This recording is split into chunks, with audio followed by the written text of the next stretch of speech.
Kisah Para Rasul pasal 1.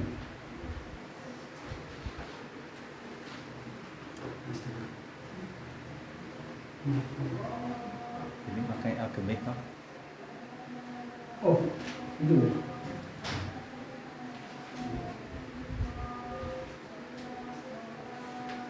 Kisah Para Rasul pasal 1.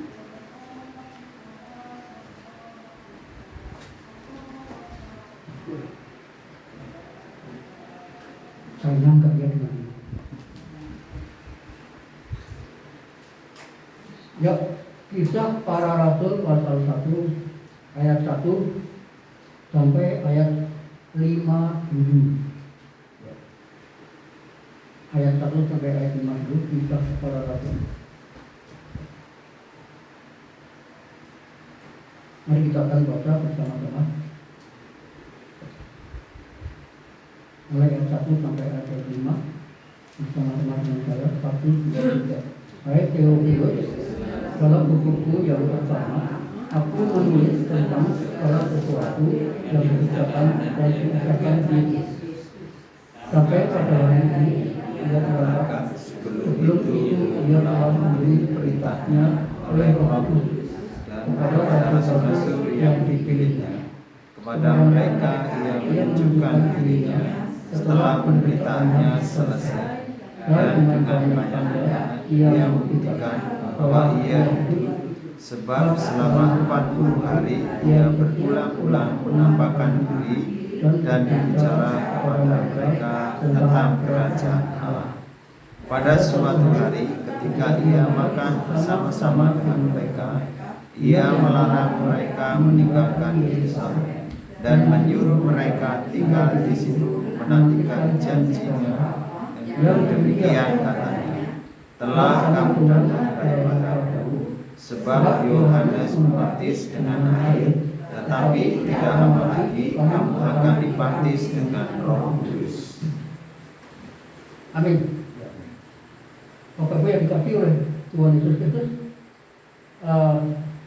kita melihat di sini bersama-sama bahwa Tuhan Yesus Kristus itu naik ke surga itu sungguh-sungguh sebagai peristiwa yang sangat fenomenal sekali. Karena apa? Karena itu melawan gravitasi gitu ya. Harusnya kan kalau orang itu jatuh ke bawah, tapi kalau itu jatuhnya ke atas gitu. Ini melawannya. Ini termasuk mukjizat. Ya, Yesus naik ke surga ini suatu peristiwa sejarah yang sungguh-sungguh nyata, yang tidak bisa dibantah dan tidak bisa dipungkiri. Nah, Bapak Ibu yang dikasihi oleh Tuhan Yesus, Tuhan Yesus naik ke surga. Dia telah menyelesaikan serangkaian pelayanannya. Utamanya adalah pelayanan karya penebusan, karya penyelamatan atas orang-orang yang berdosa. Dia disalib, lalu kuburkan pada hari ketiga bangkit. 40 hari dia berkeliling menampakkan diri kepada para murid. Lalu kemudian setelah itu dia naik ke surga, dan itu puncak dari pelayanan Yesus Kristus. Waktu dikasih oleh Tuhan Yesus Kristus, namun demikian perpisahan Yesus itu dengan para murid waktu itu bukanlah perpisahan yang menyedihkan. Kebanyakan orang kalau berpisah kan itu sedih ya, suatu hal yang menyedihkan. Tetapi beberapa perpisahan yang terjadi di Alkitab itu juga ada yang menyedihkan ya. Seperti perpisahan Paulus dengan jemaat Efesus dalam Kisah Para Rasul pasal 20 begitu. Mereka pada menangis sedih gitu. Lalu perpisahan Abraham dengan Lot gitu. Kayaknya tidak ada yang sedih begitu. Malah kita melihat bagaimana Abraham begitu bijaksana silakan kamu ke sana, aku tak yang di sini kata. Tapi juga ada sebuah lagu pop yang mengatakan dia sangat menyesali dengan perpisahan. Ada satu cuplikan lirik lagu. Bukanlah perpisahan yang akan kutangisi, namun pertemuan yang ku sesali.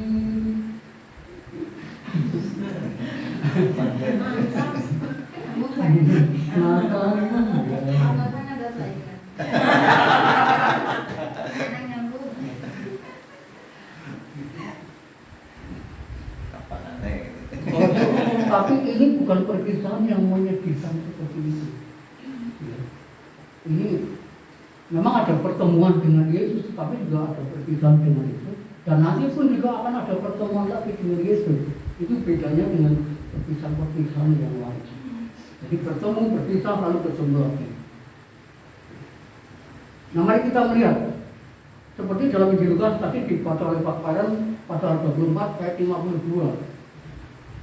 Para murid itu begitu sukacita, ya, berpisah dengan Yesus. Jadi Yesus itu naik seperti ini pelan-pelan. Dia dari kakinya gini sana. Setelah itu malaikat bilang, kamu jangan lihat terus. Ya. Para murid juga kita sekali, nggak ada yang nangis waktu itu. Malah dia juga tiap hari kebaikan Allah, tiap hari memuliakan Allah. Karena melihat Yesus Kristus itu sungguh-sungguh naik ke surga. Soalnya waktu itu murid itu sudah pulih, rohaninya sudah pulih. Ya. Beda sebelum 40 hari Tuhan menampakkan diri kepada mereka, bahwa mereka itu rohaninya itu keropos. Ya. Termasuk Petrus itu imannya itu goyah, dia kembali lagi menjadi ikan. Ya. Tapi ketika 40 hari ini Yesus menampakkan diri dan menguatkan mereka, termasuk mengajarkan tentang kerajaan Allah, mereka kuat lagi. Sehingga akhirnya ketika melihat Yesus Kristus naik ke surga, mereka sukacita sekali. Sukacita. Nah, oleh sebab itu mari kita akan melihat di sini apa sebenarnya yang menjadi programnya Tuhan Yesus itu. Menjadi programnya Tuhan Yesus itu. Dia naik ke surga. Apa yang ada di benak Yesus pada waktu itu, ketika dia naik ke surga. Dengan kata lain, dengan Yesus naik ke surga itu, Yesus ingin apa? Yesus mau berbuat apa? Yesus berharap apa kepada gerejanya? Yesus ingin mendapat apa? Yesus ingin melihat apa terhadap gerejanya? Mari kita melihat. Yang pertama adalah ayat 1 itu. Ayat Theophilus, dalam bukuku yang pertama aku menulis tentang segala sesuatu yang dikerjakan dan diajarkan Yesus. Nah, ini Dr. Lukas yang menulis ini ya. Ini sama dalam ayat 1 juga dengan Injil Lukas pasal 1. Ini juga ditujukan kepada Theophilus pada waktu itu. Baik dikasih oleh Tuhan Yesus Kristus, apa yang menjadi program Tuhan Yesus Kristus? Dia naik ke surga, setelah selesai dia karya penyelamatan dan penebusannya, yang diinginkan oleh Tuhan Yesus Kristus adalah supaya gereja itu punya identitas. Gereja punya jati diri. Itu yang diinginkan oleh Tuhan. Ketika dia naik ke surga, setelah selesai menyelesaikan pekerjaannya secara istimewa dan mungkin nilainya 100 buat dia dalam waktu yang sangat singkat, 33,5 tahun.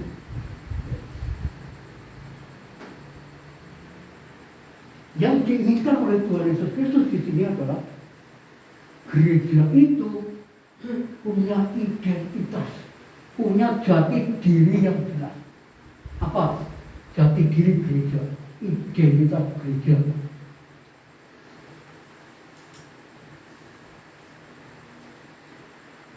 Tentang segala sesuatu yang dikerjakan dan diajarkan oleh Yesus Kristus. Berarti Yesus Kristus itu mewarisi teladan, yaitu apa yang diajarkan oleh Yesus dan apa yang dikerjakan oleh Yesus sepanjang hidupnya. Nah, ketika apa yang diajarkan oleh Tuhan Yesus, ketika apa yang dilakukan oleh Tuhan Yesus Kristus itu dilakukan oleh gereja, dilakukan oleh anak-anak Tuhan, maka yang terjadi adalah gereja itu akan menjadi agen perubahan. Jadi identitas gereja yang sejati, jati diri gereja itu adalah agen perubahan.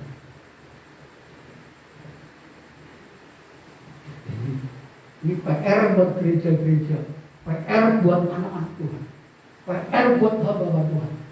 Bahwa identitas gereja itu adalah bukan sekedar gereja seperti ini, ibadah, pulang, pulang. Tetapi gereja yang jelas itu adalah gereja yang menjadi agen perubahan. Yang diinginkan oleh itu. Karena apa? Karena Yesus sudah mengajarkan pengajaran yang sangat luar biasa. Khotbah di bukit Matius pasal 5 sampai pasal 7 itu. Lalu disambung lagi dengan Paulus, surat-surat itu bagi orang-orang Kristen. Dan juga sebagian dalam perjanjian lama itu. Dan PR kejadian sampai kita Wahyu 66 kitab. 2 Timotius pasal 3 ayat 16. Firman Tuhan itu, firman Allah bermanfaat untuk mengajar, untuk menyatakan kesalahan, memperbaiki kelakuan dan lain sebagainya. Jadi dengan demikian, bahwa identitas gereja itu sesungguhnya adalah menjadi agen perubahan. Perubahan apa? Bukan karakter, perubahan tingkah laku, gitu ya. Itu. Jadi ketika menjadi orang Kristen, ini ada perubahan. Setelah dia jadi orang Kristen, ada perubahannya. Kalau jadi orang Kristen itu dari awal sampai tua, sampai meninggal, nggak ada perubahan. Ini siapa yang salah? Jangan-jangan ini belum tahu kalau identitas gereja itu adalah agen perubahan. Macam-macam perubahan Bapak Ibu. Bisa perubahan ekonomi, bisa perubahan secara rohani, spiritual, mental, pemulihan, kesembuhan ilahi, mukjizat itu bisa agen perubahan. Jangan lupa ya, ini identitas gereja perubahan berawal dari pengajaran Yesus dan teladan Yesus, apa yang dilakukan oleh Yesus Kristus. Bapak Ibu yang dikasih oleh Tuhan Yesus Kristus, kalau gereja itu tidak mengajarkan apa yang diajarkan oleh Tuhan dan tidak melakukan apa yang dilakukan oleh Yesus Kristus, gereja itu kehilangan jati dirinya, kehilangan identitasnya. Orang percaya itu yang tidak mencerminkan Yesus Kristus itu adalah orang percaya yang kehilangan rasa asingnya. Yang mencerminkan Yesus itu rasanya asing. Rasanya asing orang itu loh, ya kan? Tapi kalau tidak mencerminkan Yesus, orang asing. Kalau tadi boleh pecut ya, ingat itu pecut bukan asing. Artinya asing itu apa? Kalau kehilangan asingnya, garam itu kehilangan asingnya itu akan pindah-pindah. Ya, orang bisa itu seperti garam kan. Jadi garam itu kan fungsinya banyak ya. Ada menyedapkan masakan. Biasanya kalau orang Banyumas yang suka masakan asin, tambahin yang manis gitu ya. Gereja kehilangan asingnya. Orang itu kehilangan asingnya, artinya tidak menjadi saksi. Baik, bagaimana supaya gereja itu bisa menjadi agen perubahan? Setiap orang percaya itu menjadi agen perubahan. Dia tidak bekerja sendiri, Bapak Ibu. Yesus itu yang bekerja di dalam diri kita dan melalui kita. Dengan ajarannya, dengan teladannya apa yang dia lakukan, kita terapkan dalam hidup kita sehari-hari. Bapak Ibu, apa yang diajarkan oleh Tuhan itu? Apa yang dilakukan oleh Tuhan itu? Yesus mengajar dengan penuh kuasa. Yesus memuridkan secara supranatural. Yesus memberitakan Injil, melakukan mengajarkan kerajaan Allah. Yesus mengusir setan, menyembuhkan orang sakit, bahkan orang yang hampir mati, bahkan orang yang mati itu bisa dihidupkan. Yesus melipat gandakan 5 roti 2 ikan, cukup untuk 5.000 laki-laki. Lalu air diubah menjadi anggur. Itu yang dilakukan oleh Yesus. Yesus beribadah juga, setiap beribadah. Yesus berdoa juga.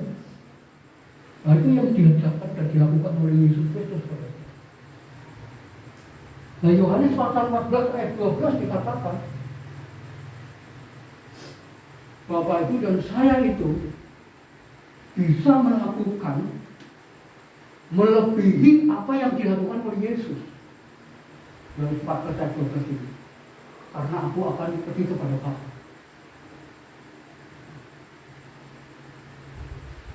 Bapak Ibu bisa melakukan yang lebih besar dari Yesus. Yesus muridnya cuma 12, Bapak Ibu. Sekarang ini kalau di sini kan jemaatnya bisa dihitung dengan jari. Kalau di sana ada yang besar jemaatnya ya, ribuan.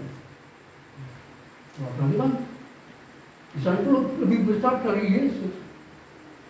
Jumlahnya itu lebih besar, Bapak Ibu.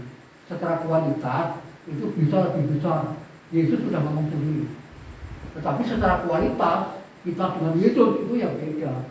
Mati, Yesus itu Tuhan. Tetapi secara kualitas, secara jumlah yang kita lakukan, itu kata Yesus itu kita bisa lebih besar. Coba lihat Yohanes 14 ayat 12. Tolong bacakan.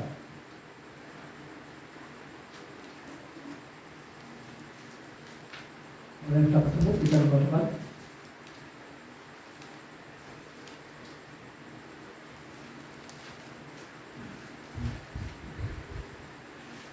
Yohanes 14 ayat 12. Yohanes 14 ayat 12. Aku berkata kepadamu, sesungguhnya barang siapa percaya kepadaku, ia akan melakukan juga pekerjaan-pekerjaan yang akan aku lakukan, bahkan pekerjaan-pekerjaan yang lebih besar daripada itu, sebab aku pergi kepada Bapa. Sebab aku pergi kepada Bapa. Apa itu? Yesus sendiri sudah bilang. Jadi ketika kita melakukan apa yang dilakukan oleh Yesus, ketika kita mengajarkan apa yang diajarkan oleh Tuhan Yesus Kristus, kita bisa lebih dalam arti kuantitas, jumlah pekerjaan yang kita lakukan itu kita lebih banyak dari Yesus. Yesus membaptis enggak? Yesus membaptis enggak? Gak ada yang tahu. Dia gak ada yang tahu atau? Jadi lebih besar boleh. Tuhan itu sudah memberikan kepada kita satu kesempatan. Jadi gereja itu jadi agen perubahan.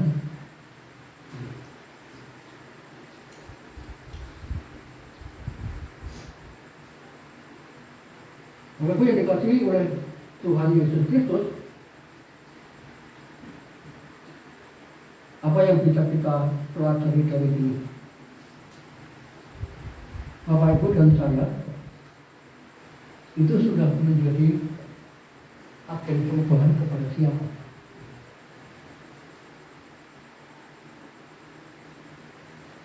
Siapa yang melalui Bapak Ibu dan saya, orang itu mengalami perubahan? Itu Bapak Ibu sudah jadi agen perubahan. Dan itu yang dimaksud oleh Yesus.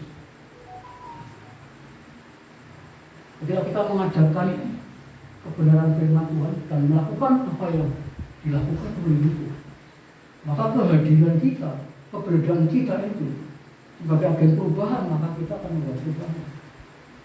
Mungkin suami bisa membuat perubahan pada istri, atau sebaliknya, atau orang tua kepada anak,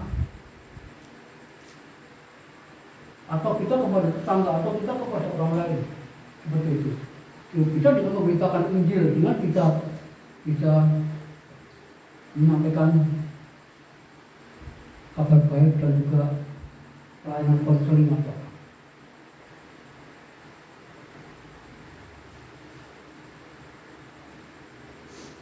itu yang pertama Bapak Ibu. Yesus itu ingin supaya identitas gereja itu menjadi agen perubahan.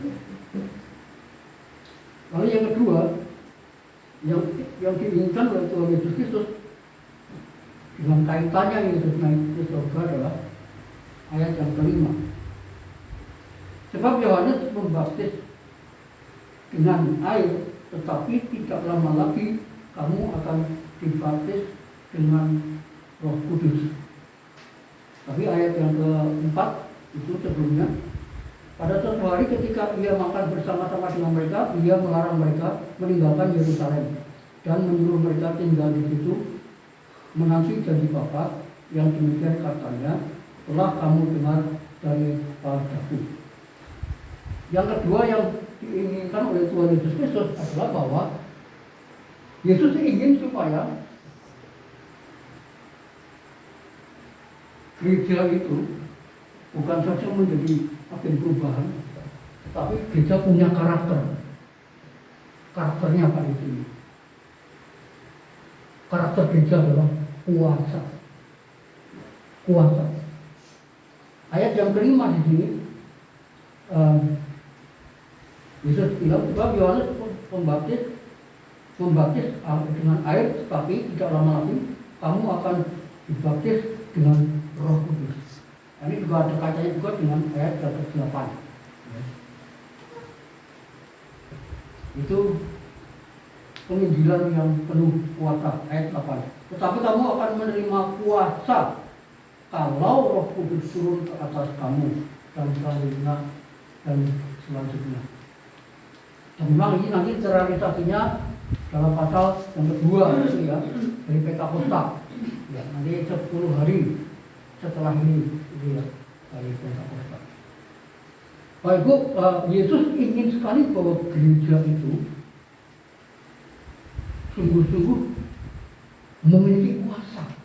Ada kuasa. Kuasa dalam bahasa Yunani itu adalah memakai kata dunamo. Nah, kuasa ini adalah kuasa yang untuk melakukan apa yang diajarkan oleh Yesus dan apa yang dilakukan oleh Yesus. Itu. Kalau tadi kan baru mengajarkan dan melakukan apa yang dilakukan Yesus. Nah, yang kedua ini adalah yaitu dengan Roh Kudus, dengan kuasa Roh Kudus. Ketika Roh Kudus turun ke atas kamu, maka kamu akan menjadi saksiku. Itu di sini memang. Tetapi kalau kita mengajar juga terlepas daripada Roh Kudus, itu juga tidak jalan. Ya, tidak jalan. Karena memang jelas bahwa Yesus sendiri itu mengajarkan itu sudah penuh kuasa. Berbeda dengan ahli Taurat dan orang Farisi. Mereka mengajarkan tidak penuh kuasa. Mereka mengajarkan dengan kepanduan, kecerdasan, hikmat manusia. Tetapi Yesus mengajarkan dengan penuh kuasa. Karena firman Allah berkata, Roh Tuhan ada padaku dan mengurapi aku. Bila apa yang diajarkan dan dilakukan oleh Yesus itu sungguh-sungguh penuh dengan kuasa. Demikian juga bagi gerejanya Bapak Ibu. Ketika Roh Kudus turun atas kamu, maka kamu akan penuh kuasa. Di sini dikatakan kamu akan menjadi saksiku ke Yerusalem, Yudea, Samaria, sampai ke ujung bumi. Dan dengan kuasa Roh Kudus itu juga Bapak Ibu, kita melakukan apa yang diajarkan oleh Yesus. Dan kita melakukan apa yang sudah dilakukan oleh Yesus juga. Dengan kuasa Roh Kudus. Sehingga sebenarnya setiap orang percaya itu adalah orang sakti Bapak Ibu. Percaya enggak? Orang sakti gitu. Kan kita kadang-kadang mengatakan, orang sakti di bendora pasah sakti gitu. Padahal sebenarnya kita itu sakti Bapak Ibu. Karena ada Roh Kudus di sini. Kita sakti itu. Kesaktiannya di mana Roh Kudus itu? Kalau dalam pasal 2 itu dikatakan kesaktiannya itu waktu di perkataan. Ya, perkataan. Loh, udah wong Purwokerto kok ngomongnya bahasa Banyumas fasih banget kayak gitu. Ya. Loh, itu kuasa apa? Kalau bukan kuasa perkataan. Dalam pasal 2 itu dijelaskan bahwa ya, orang dari mana-mana itu datang ke Yerusalem, lalu mereka bisa ngomong bahasa-bahasa yang dialek-dialek yang berbeda. Itu kuasa perkataan. Lalu dalam kisah para rasul pasal 3 kuasa kesembuhan. Lalu dalam kisah pasal 5 itu kuasa hikmat, pengetahuan, pengertian dari Roh Kudus yang mendapati Ananias dan Safira itu bohong dengan hasil penjualan tanah. Roh Kudus tahu-tahu bilang, kamu bohong. Sudah janji sama Roh Kudus, kalau hasil penjualan tanah akan dibagi-bagikan untuk orang miskin. Tapi Ananias dan Safira suami istri bohong. Tapi Roh Kudus nggak bisa dibohongi. Karena Roh Kudus itu punya kuasa pengertian yang luar biasa. Dan satu persatu suami istri ini mati. Itu ya. Jadi orang percaya itu sakti Bapak. Gereja itu sebenarnya sakti. Gimana sih ya pernah ada tsunami atau apa itu, gereja berdiri gitu, tetap kokoh seperti ini. Ya itu sakti.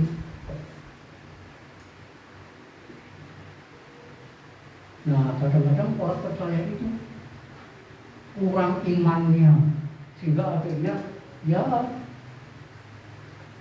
tidak sakti.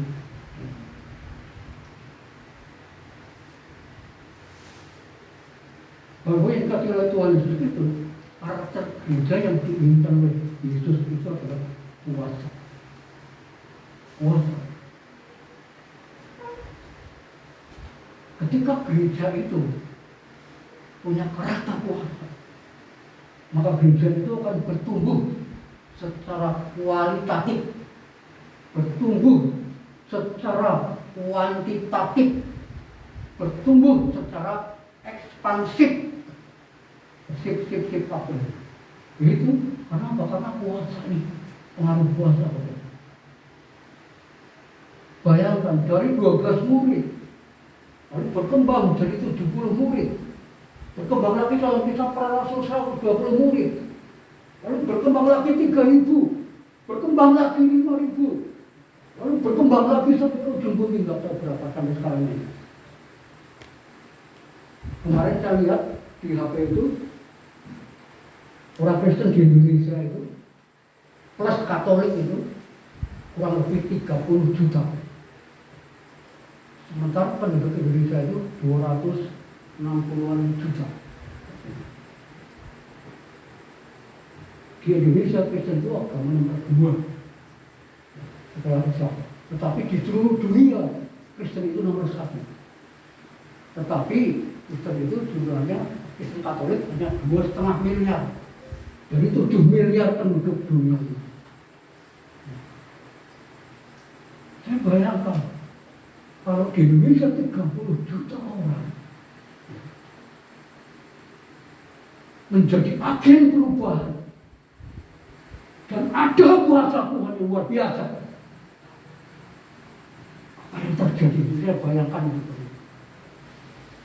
dahsyat sekali. Misalkan satu orang saja dia bisa jadi agen perubahan, penuh kuasa Tuhan, penuh kuasa Roh Kudus. Nah, apalagi 30 juta orang di Indonesia, orang Kristen. Wah, luar biasa. Sebenarnya.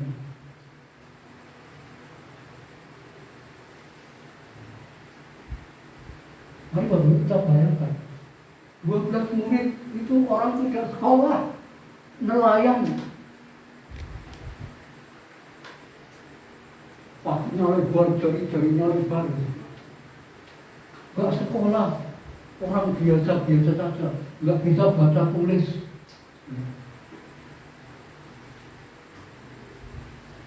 Kenapa bisa menembus dinding yang tak tertembus? Itu apa rahasianya? Saya kira kuasa itu, dinamis itu. Ini yang dimaui oleh Yesus.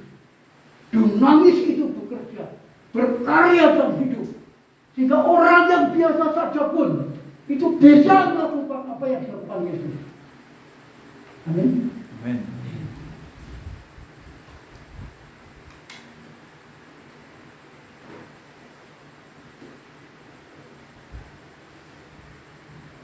Jadi nggak ada yang impossible.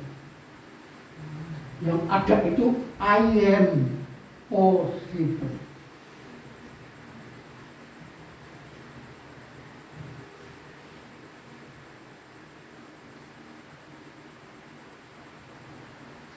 I am possible. Apa maksudnya I am possible? Saya bisa. Tidak ada yang mustahil.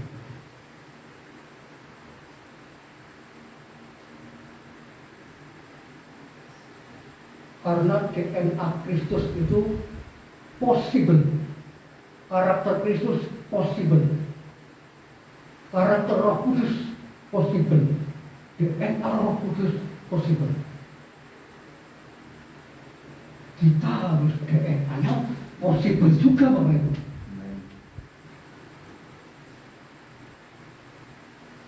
Loh, kalau DNA Yesus possible, lalu DNA kita tidak possible, itu gimana? Mari Bapak Ibu, kita renungkan bersama-sama.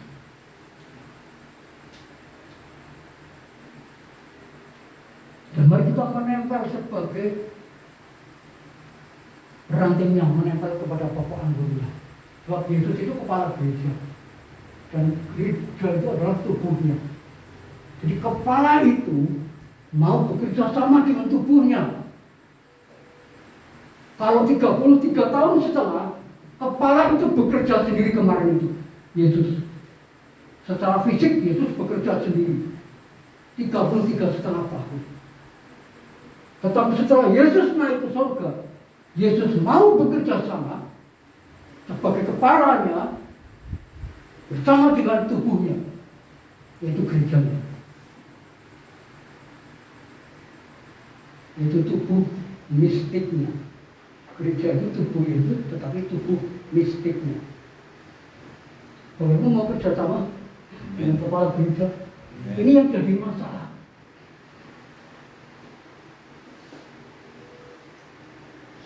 Ini yang jadi masalah. Nggak ada kerjasama dengan kepala gereja. Nggak mau menempel kepada pokok anggur.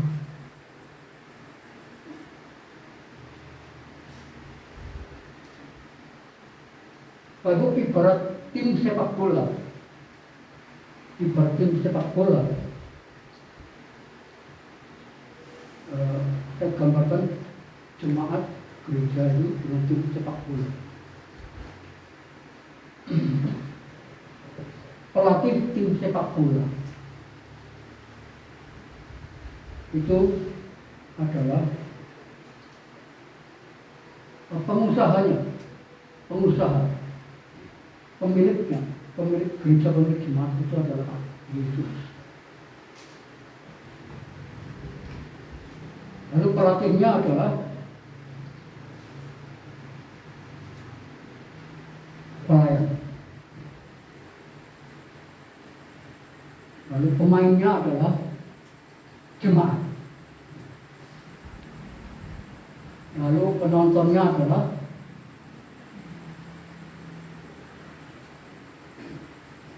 penontonnya siapa? Penontonnya dunia.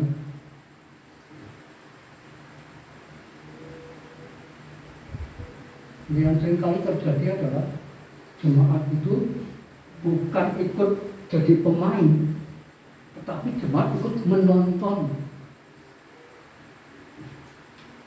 Jadi ketika ibadah itu menonton, tidak ikut bermain. Nah ini makanya juga yang seringkali menjadi penghalang. Sebenarnya jemaat itu adalah pemain sepak bola, ikut bermain bersama dengan pelatihnya.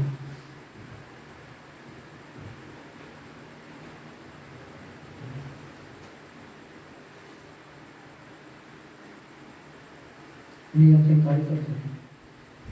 Tapi yang dikasih oleh Tuhan Yesus Kristus. Jadi mari kita kembali di sini bahwa Roh Kudus itu yang akan menyertai dan mengiringi kita untuk kita melayani bersama-sama. Karena tanpa Roh Kudus kita jelas tidak bisa berbuat apa-apa. Kalau yang dikasih oleh Tuhan Yesus Kristus, yang pertama Tuhan mau identitas gereja akan berubah. Tuhan mau karakter gereja itu adalah Tuhan.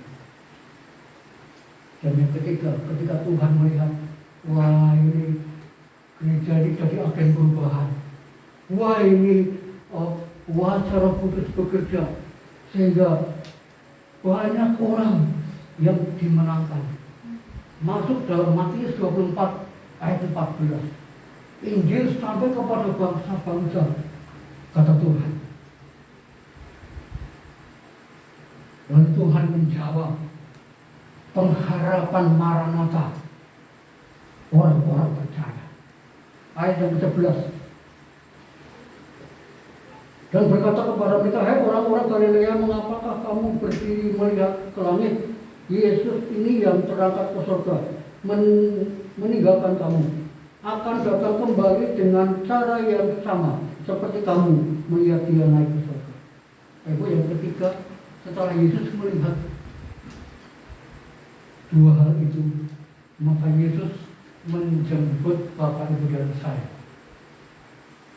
Yesus menjemput Bapak Ibu dan saya, menyongsong di awan-awan. Ini rapture Bapak Ibu. Ini rapture, pengangkatan gereja dulu. Ini pengangkatan gereja. Gereja diangkat. Lalu terjadilah masa tribulasi, kesusahan besar, selama 7 tahun untuk memulihkan bangsa Israel yang sekarang tidak percaya itu. Nanti mereka akan percaya dan bertobat di situ. Bapak Ibu, rapture kita akan diangkat oleh Tuhan. Kita menyongsong Tuhan di udara, di atas bukit Zaitun, seperti melihat dia naik ke surga, itu di atas bukit Zaitun.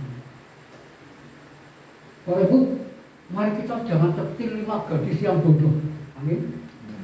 Jangan seperti 5 gadis yang bodoh, yang kehabisan minyak itu. Jangan sampai seperti itu. Supaya kita bisa sungguh-sungguh menunggu mempelai itu datang dan bisa kita ketemu dengan dia, dan minyak itu tidak habis, dan kita bisa bersama-sama menikmati dengan mempelai laki-laki.